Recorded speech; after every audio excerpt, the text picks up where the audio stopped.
We're floating like butterflies and stinging like bees. Rumble, you badass jet pilots, rumble. Hi, welcome to the Wingman Show. My name is Drew Brown. We hope to inspire, entertain, and learn something so we can all make this world a better place for our children. I'd like to introduce to you somebody who's my friend, my wingman, my main man, and I have a wingman watching my back, Dr. Paul Thompson. Hey, Paul, what's happening? Oh, not much. Hello, everyone. I'm Paul Thompson, and you just heard from Mr. Drew Brown, Dark Gable. He's the American dream. He's the man, the myth, the legend, the pilot's pilot, the role model's role model, and most importantly, his royal fullness. How are you doing today, Mr. Dark Gable? I'm doing great, and I'm glad I'm full of knowledge, Paul. I'm glad I'm full of knowledge. Well, we're going to have a great show right now. Check this out. Good morning, Dr. Pauls. How's my brother today? Oh, I'm pretty good, pretty good. I woke up. I didn't do a big workout. Actually, I didn't do any workout. I just did a little stretching. I did a hard one yesterday, 550 push-ups and 202 squats, which was enough in hot, muggy air. It made me tired just hearing it. Yeah. We went to Italy, and I also had COVID. I've been out of working out for 3 weeks. And I went back last week, and it kicked my ass.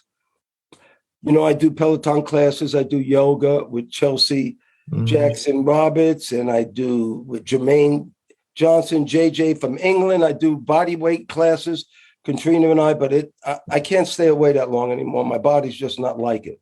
So thank you, Peloton, for bringing me back. We have a great wingman. You have a great wingman for us today, which is really good. And I hope everybody listened to our knowledge of Navy swimming, because that might come into play. I'm going to Costco today, load up on dog food and seltzer. Everybody out there, we want to thank you so much, so much for listening to us, for following us. The new listeners, welcome. You can watch us on YouTube. You can get us on wingmanshow.com. And please write a little review for us on Apple Podcasts. Well, Dr. Paul, we got some trades going on this year. For who?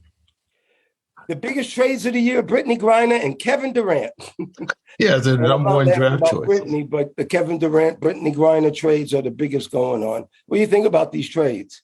Yeah, well, the Kevindurant, no one, as of last night, no one knows exactly where he's going to go. You know, he came out with a new movie, which I know. I forgot the title of it, but it's about New York basketball. Really? About point guards in New York basketball, and I think it features interviews with some of the famous folks like Stephon Marbury, I understand. Lincoln High School, my school. Oh, he went. Oh, really? Oh, yeah. Okay.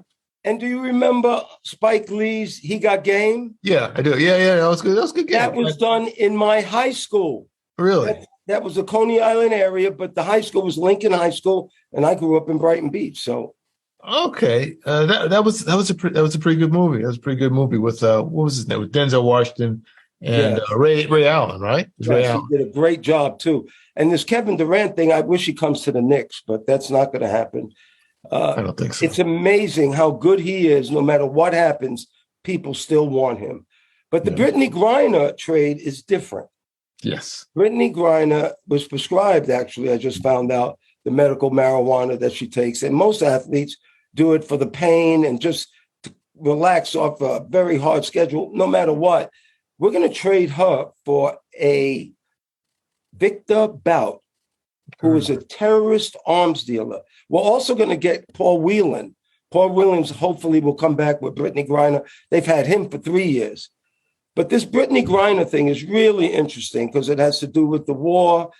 It has to do with her and her wife. There's a lot of aspects to this story here. Yeah, I don't think the Russians really like gay marriages, if you want to know the truth. And so I think they have a little problem with that and using that in some way. Could very well be because she checks a lot of boxes. It's interesting. She checks them all. Yeah, it's interesting. You know, it's again, it helps to have notoriety, you know, in this world. The Paul Whelan, I looked at his thing, and it seems as though I guess he was accused of being a spy. And I think he's kind of a security consultant. I think he was on his way to a wedding or he's in a room and they burst in and say, "You're a spy, you're out of here." And they found some kind of a thumb drive in his possession. And he said someone planted it on him. A friend, a so-called friend, planted this thumb drive, and he's been away ever since. Well, he's not as bad as Vic the Bout, who sells guns to killers, and he doesn't care who he sells them to. Yeah, they made a movie based on him, as an arms dealer. Apparently, he was going to finance or provide arms to the FARC, which was a rebel group in Colombia, I think. Really? Yeah, and I think they were going to attack Americans or who were involved in trying to stop the drug trade down there. But he's been trading throughout the Middle East and parts of Africa. Really, Middle East is Africa, but that's another discussion. But he's been doing stuff in Liberia, Central African Republic. Middle East is in the continent of Africa, period. But there's no ifs, ands, or buts about it. People don't want to put it there because it's more Africa. Right. Yeah, right. Just say it how it is. It's ridiculous. That's what it is, Anyway. That's why we're not African Americans, or that's why we are. Because if live in America, no matter what color you are, mankind came from Africa, so you're an African American. Yeah, I don't know why they don't want to give Africa the credit of starting mankind like it's something bad. I'm sure it has something to do with color. But I want to ask you this about some athletes. Kyler Murray, he's a shorter quarterback. He just signed a $230 million contract with the Phoenix Cardinals, I believe it was. Isn't that true? Yes, the Cardinals. And they had something very interesting in his contract. It was kind of a slap in the face. They said that he has to watch films at least 4 hours a day, which is in fact saying he doesn't study football, which in fact saying he doesn't go the extra mile. I bet you they have to stop Tom Brady from watching 4 hours every morning. Right. And Kyler Murray said something very interesting. He said, "Do you think I'd get here without studying this game? I'm a professional football player. There's no way. And football is extremely technical when you get to that level. Mm-hmm. Do you think I'd really be here? Because any of you who do, thanks for the compliment, but it doesn't work that way." And it truly doesn't. And guess what I just found out? What? They took the clause out because it made such a big to-do about it. Everybody was talking about it. They're saying that you don't study, and we're going to give you $230 million, but you have to study. That didn't make any sense to me. And that why would you, particularly somebody of his stature, I think he's 5'10" or whatever, which is unusual for a quarterback. Usually they're 6'4", 6'5" to be able to see over everybody. So if you're particularly that stature, you must be really good. Just like Doug Flutie was not a very big guy. No. He played in Canadian League. He did, right. But still, they're not little there either. Yeah, but let's think about it. Kyler Murray, black quarterback, and back when we were kids, they said black people couldn't be quarterbacks. That black people weren't smart enough. That was true. Stigma. That's so true. For them to bring this back, in 2022 is ridiculous. That they're saying he doesn't study because it's impossible. Yeah, that's funny. When you said that, it brings me back to when Doug Williams was in the Super Bowl, which sounds like a long time ago, but it wasn't. And I remember that was a big deal with Jimmy the Greek and the fears. Oh, yeah, Jimmy the Greek made a comment. Jimmy the Greek was a sportscaster. He was like an odds maker, and he made some kind of black comment. Boop, off television. I had no problem with him. He didn't say anything wrong at all. He didn't say anything wrong at all. I think people are too sensitive. Yeah, okay, he was drinking a little bit, but he was right on the money. But you never heard from him. So people born after a certain time. He was on football every Sunday. Sunday. Jimmy the Greek for decades. Yeah. You know who I know who was a good friend of mine was Jefferson Street Joe Gillum. Remember Joe Gillum from Pittsburgh Steelers? He was the first black quarterback for the Pittsburgh Steelers. Yes. I knew Joe pretty well. He went to Tennessee State, where my wife, Katrina, graduated from, got her master's from Tennessee State. And in the end, she used to see him just walking the streets. It was very tragic how Joey died, but drugs and alcohol will kill you. And there's no doubt about it. No matter who you are, where you come from, or what you look like, those things will kill you. Yeah, that was, no matter how, I guess, how famous you are. And the thing about Jefferson Street Joe, as you said, on the Pittsburgh Steelers, remember, this was in the 70s. I was in Pittsburgh at the time.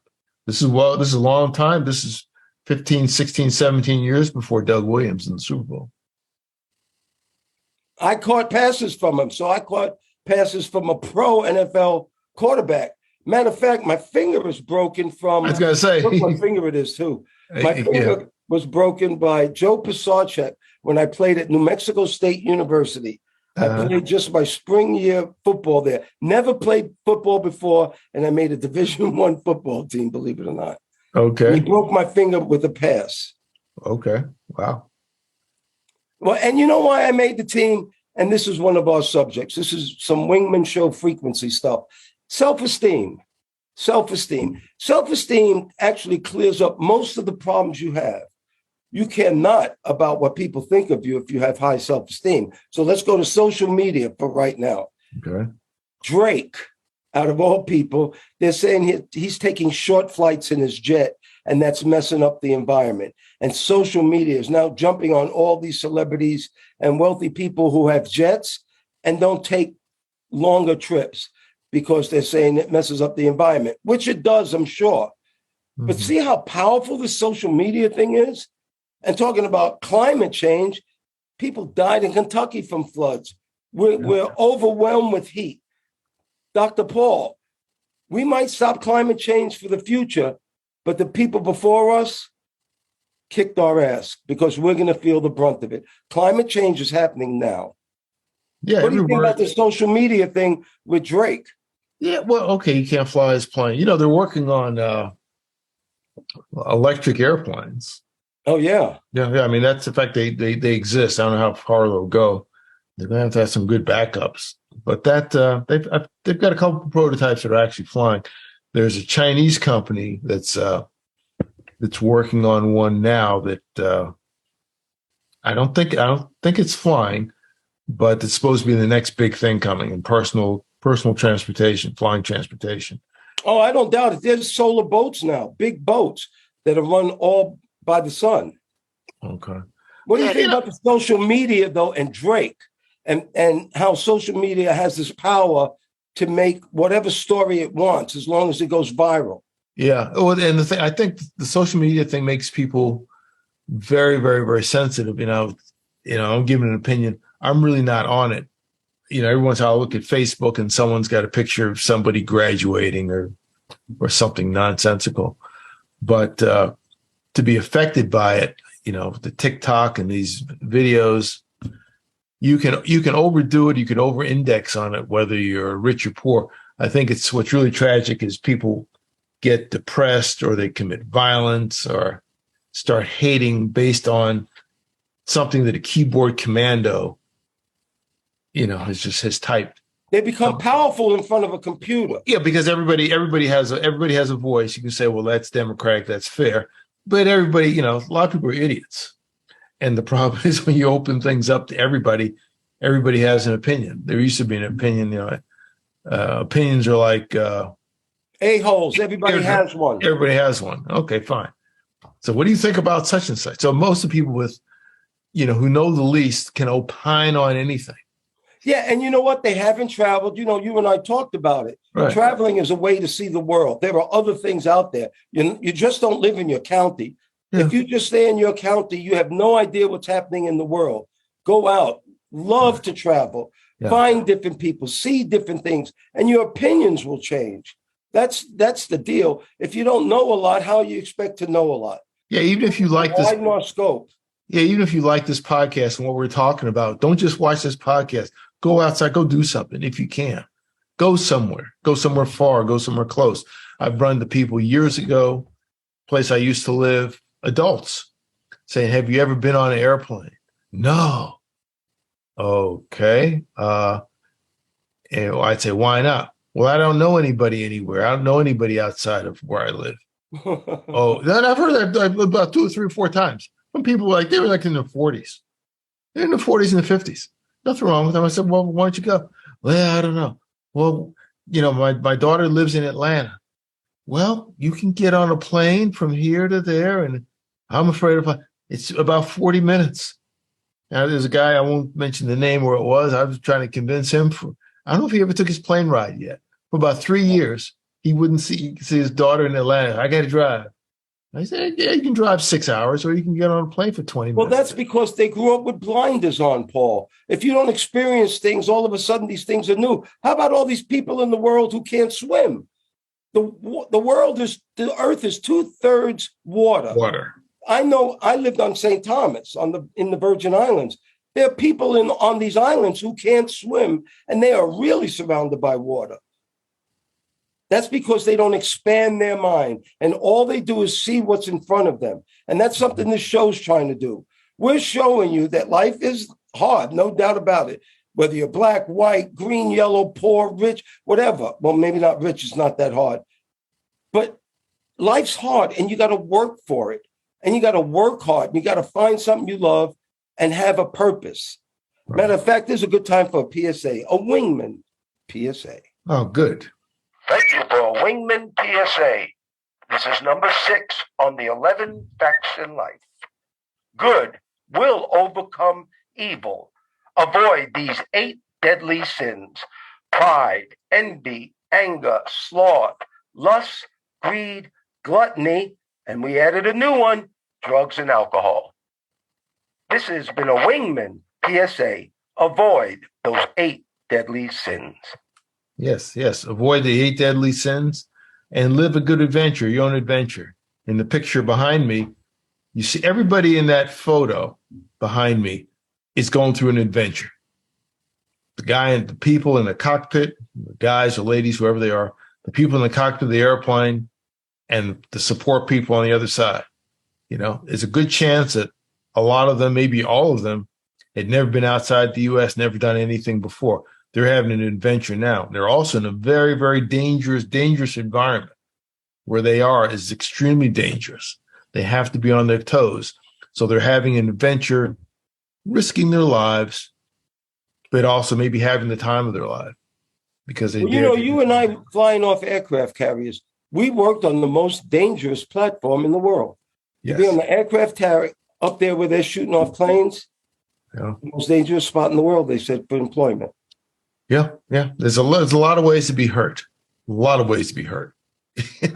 Doing your very best. You can really so many of us have gone through the military and have experienced things we would have never experienced before. So guess what, Dr. Paul? I've spent a lot of money with Mercedes-Benz. I've had 3 or 4 of them. Mm-hmm. And the last one I had, the sunroof didn't work, and it was 4 months out of warranty. But I spent so many thousands of dollars with Mercedes, I called them up to see. They said that, if you work with them, they'll go ahead and fix it. Point being, Mercedes-Benz customer service hung up on me. The guy who was talking to me, the agent, wasn't the brightest, wasn't the most educated, and I started giving him, I guess, theories and scenarios and questions that he couldn't answer. And instead of answering them, he hung up. And I know that night he was with his friends saying, man, this fool was talking about this and that. Man, I just hung up on him. Okay, customer service is going away. And what's happening is we are going into that next phase of humanity called artificial intelligence. Do you remember I told you about a book called Sapiens? Yes, I listened to the audio. Of Mankind. Do you remember that? Yes. Well, it's by Yuval Noah Harari. And that book, it just opened my eyes. We evolved from Neanderthals. And Homo sapiens will now evolve to possibly AI. And we're starting it. Mm-hmm. Because even the customer service we give now telephone loops. It's very hard to talk to somebody in person. And in 10 years, I don't think you'll be able to do it. You're going to have to email, you're going to have to chat, you're going to have to do something technical in order to talk to these people. But it all starts from our young people texting, not talking to each other, not knowing how to look somebody in the eye when they speak to them, not knowing that human contact is the most important contact you can have. Mm-hmm. They don't know how to communicate. Even if they graduate college, that still doesn't make them able to live in a society. I'm against homeschooling. not because of the education, but children have to learn how to deal with society. And there are goods and there are bads. And all the bad times we went through, Dr. Paul, believe it or not, made us stronger. Those little sayings are true. Every negative I went through, I learned from. I take negatives and I make positives out of them. That's true. It made you better. Definitely made you better. But Terry, you talked about the AI, because you're right. You're not going to be able to cheat. Like, there's just ways to cheat. A lot of times, if you get the loop, just hit 9. Sometimes there was like a thing will come out, say, hey, Kay, if you want to talk to such and such customer service to get out of the loop, hit 9 or the number 8 like 15 times or something like that, and it'll work. But they figured that stuff out too. And they figured it out. You know what they're doing? Oh, remember I told you that they lost my meal. It was Uber Eats or something like that. Yeah, they left the package out. Whatever it was, they lost my meal, and they asked me 2 questions on my phone. And when I answered the second one, no, they gave me a refund immediately. And what they're saying is paying somebody is more expensive than just giving you your money back and going on. How about that? Just like in Amazon, if you buy certain things from Amazon and want to return it, if it's not worth it, they tell you to keep it. Keep it, yeah. Like something $1.95 or something like that. Yeah. I don't know. I think that this AI thing is really happening. And if it is, then we have to learn how to happen with it. So anybody who can hear our voice, learn computers, learn your iPhone, learn how to do things technical, because it's the new way, whether we like it or not. That's another thing. We as humans sometimes don't like doing things we don't like to do. And remember last week when we talked about this, I said, do what you're supposed to do, not what you want to do, until what you're supposed to do becomes what you want to do. And then do what you want to do. We have a society of, I just want to do what I want to do. Well, if you don't do the right things in the beginning, you're not going to be able to do it. You and I right now, we do what we want to do. But that's because we didn't do what we wanted to do for so many years. And we busted our ass. And now we're living the life of it. We're seeing our jewels. Yeah, you still have challenges, but sometimes your things will come to you if you're willing to make certain sacrifices, which may not be seem like sacrifices, but they're not. It helps you. I remember I got a degree. I gave up a year and a quarter of weekends to get a degree that cost me like $100. The Navy paid for it. Didn't the Navy pay for that?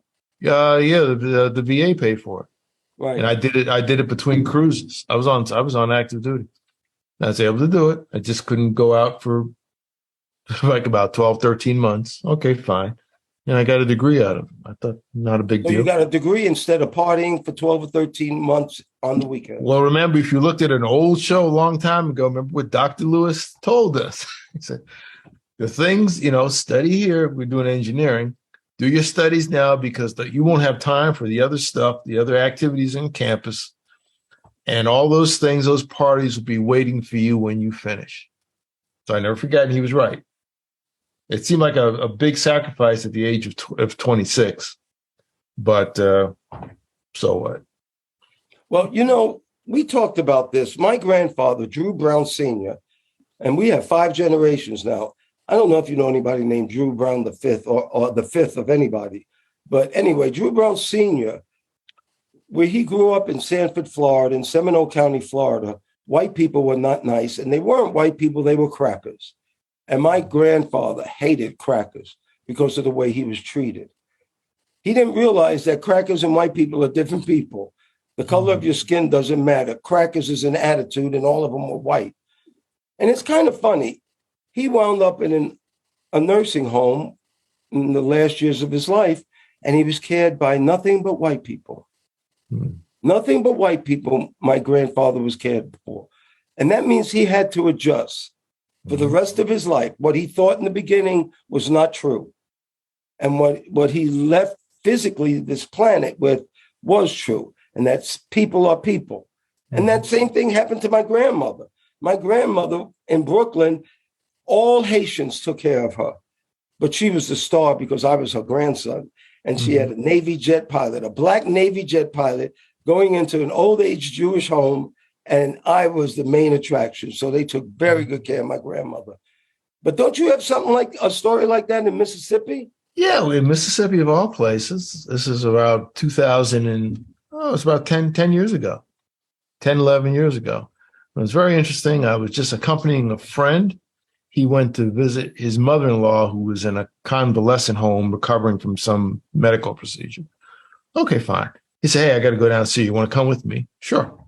So I went down there, about a 40-minute drive, get out, go inside, and it's lunchtime. And I'm just observing. Again, I don't know anybody there. I was introduced to his mother-in-law and her roommate. But I looked around and I saw basically the population of the home. I guess it was convalescent center / nursing home. And just about all these patients were white. But all of the people servicing them were Black. And I thought for a second, these were very, very elderly people in not the best condition, very, very bad condition, and totally dependent on people that they may have one time been forced to hate. Maybe they didn't. I don't know if they did it or not. But this is in Senatobia, Mississippi. Not a lot going on. And people who one time might have relished segregation and the mistreatment of Black people were now, they're utterly dependent on them for every single thing. And if you think that if people were really, really evil and hateful, it would be nothing to harm them or kill them. Just simply, anybody could do that. Just that could have been done to your grandparents, but it doesn't happen. And again, I think they leave this world knowing that they might have been wrong. I think so too. Might have been. They were wrong. I think so too. Because nobody has any attitudes and everybody's generally happy. I noticed just again, it's sometimes being an observer, you can learn more by being quiet and looking than running your mouth. So I don't know anybody. I'm just looking at all this and unplanned. And I said, oh, interesting. And most of them were young. They were youngish, in their 20s, and the people being serviced looked like in their 80s or their hundreds. Some of them were going really, really broken down. Different people age differently, so I may be wrong on the ages. But we taught people, whatever you do in life comes back to you. It comes back at you, and that's something my wife would say. That sometimes maybe the people you hate the most may be the ones taking advantage of you. And I think of these folks at these protests and all this. Well, when you're young and scaling walls and stuff like that, things are going pretty good for you. But you tack on like 40, 50, 60 years and you're not, you're not Superman or Superwoman, and you're really dependent or you're really sick. And I've been really sick. I've been in the hospital and I've been dependent. And, you get along with everybody real good. You don't have any enemies at that point. Now, I've heard of cases, folks that I know in the medical field, that had people that, don't touch me, get away from me. That has happened now and then. Some say, okay, fine, die. And some die. There's some say, how about this, Dr. Paul? We know somebody, because we have wingmen on the show, and that's people who take care of other people. Well, when I was in the Navy and I first jumped in a pool, all these white sailors who were teaching officers ran around me to see if I would drown. Because for some reason, they think Black people couldn't swim. Why don't you tell me about my wingman this week, who is an extraordinary person. And if everything you do comes back to you, just imagine what's going to come back to him. Yeah, it's funny. You talk about swimming, and earlier you were talking about 2/3 of the earth being full of water, being composed of water. And let's just say swimming is important. Swimming is important. As a matter of fact, my grandson just finished a swimming course this week. It was a 4-day swimming course. He graduated. He graduated from, from a starfish, and now he's a guppy, whatever that is, for a 5-year-old. But it's important to swim, and he's comfortable in the water, and he's doing okay for his level. But it's important to do that. Well, this week's wingman is named Corian Evans. Corian Evans. And you've heard of people being at the wrong place at the wrong time. Well, sometimes people are at the right place at the right time. And this Corian Evans, one night was out with his girlfriend at 2:30 in the morning. He said, what are you doing out at 2:30 in the morning? And they're walking around this boat dock in Moss Point, Mississippi. Mississippi again. Yeah, Mississippi again. Now, that's a long way from where I was in Senatobia. Moss Point it's off of Interstate 10. If you're going to New Orleans, you know Interstate 10. It's off Interstate 10, not too far from Pascagoula. But he sees this car, and this car of three young ladies. They were following the GPS trying to go somewhere, and they end up driving down a boat ramp into the water. Wow. So think about GPS, sometimes it's I don't wrong. know where you're going also. Yeah, this is at night. This is at night at 2:30 in the morning. They're in the water. They get out of the car. They manage to get out of the car, and it's kind of gone down, and they're on top of the roof, and they're screaming, and he sees them. Apparently, he's a strong swimmer, young black man, very strong swimmer. He said, "You need to do something." So he swims out to get them. Also, his girlfriend is a strong swimmer, and she's with him too. And her name is Karen Bradley. So you got to recognize both of them. Corey Evans, Karen Bradley, go out to rescue these girls. They're swimming a good little ways out in the pool, in the river. There's also a police officer who comes up on the scene, and he goes out to swim to help. So anyway, he gets the girls back. The two of them. They get the girls back, or two of the girls, and the third young lady. I don't know what their ages were, but the third young lady is being rescued by the police officer. Problem is, she doesn't know how. She's panicking, and she kind of socks the police officer. And he goes down and he takes in a lot of water, and now he's in trouble. So Corey Evans ended up saving the police officer, and the girlfriend got the young lady, and basically everybody survived.